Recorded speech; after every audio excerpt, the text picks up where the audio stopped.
প্রায় 500 বছরের প্রাচীন ময়নার রাজগড়ে লোকেশ্বর জিউ মন্দিরে আজ নীলষষ্ঠী পুজো উপলক্ষে হাজার হাজার ভক্তিমতী মায়েদের সমাগম হয়েছে। সেই দৃশ্য ধরা পড়ল আজ দুপুর 12টা নাগাদ আমাদের ক্যামেরাতে। দূর দূরান্ত থেকে ভক্তরা আসছেন এবং শিবের মাথায় জল ঢালছেন তাদের মনস্কামনা পূরণের জন্য।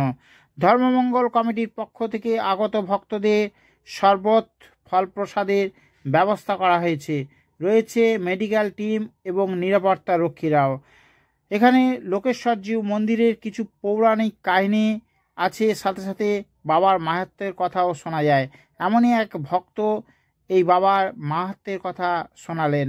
শুনুন সেই ভক্তের কথা।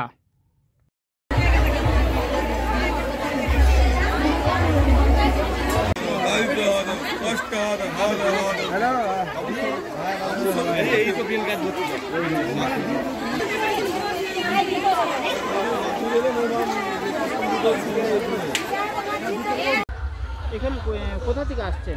আমি শ্রীরামপুর থেকে আসছি। কত বছর ধরে আসছেন? হ্যাঁ, আমি আজ হয়ে গেল নাকি 20-22 বছর আসছি। কিসের টানে আসতেছেন? বাবার টানে আসছি।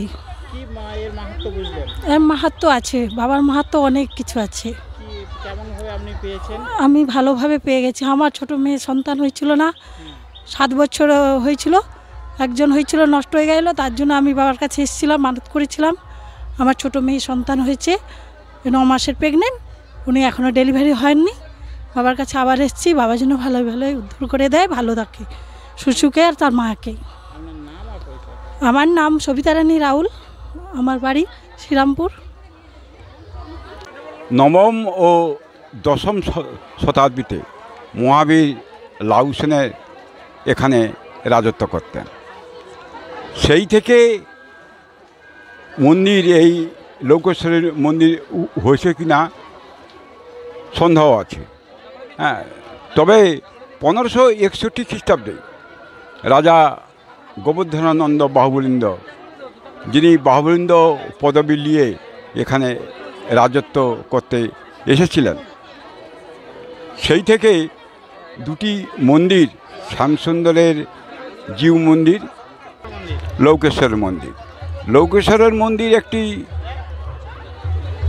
জলকুণ্ড আছে, নিচে শিব আছেন।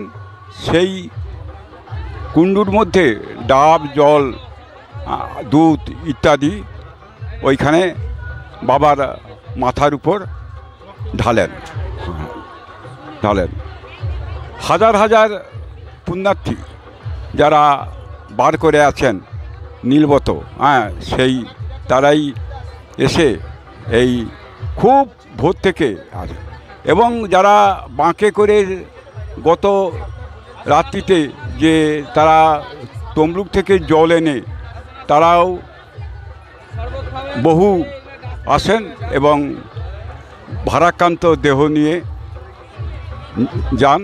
এবং আমাদের তরফ থেকে একটু সামান্য বেলের শরবত এবং একটু ফলাহারের ব্যবস্থা করা আছে। এবং একটি মেডিকেল টিমও রাখা আছে, যাতে কোনো অসুবিধা না পড়ে। আপনারা যদি দেখতে ইচ্ছুক থাকেন বা জল ঢালার জন্য আসেন তাহলে খুব ভালো হয়। আমার নাম, আমি 14তম বাহুবলীন্দের পুরুষ। আমার নাম অশোক বাহুবলীন্দ, বয়স 83 বছর।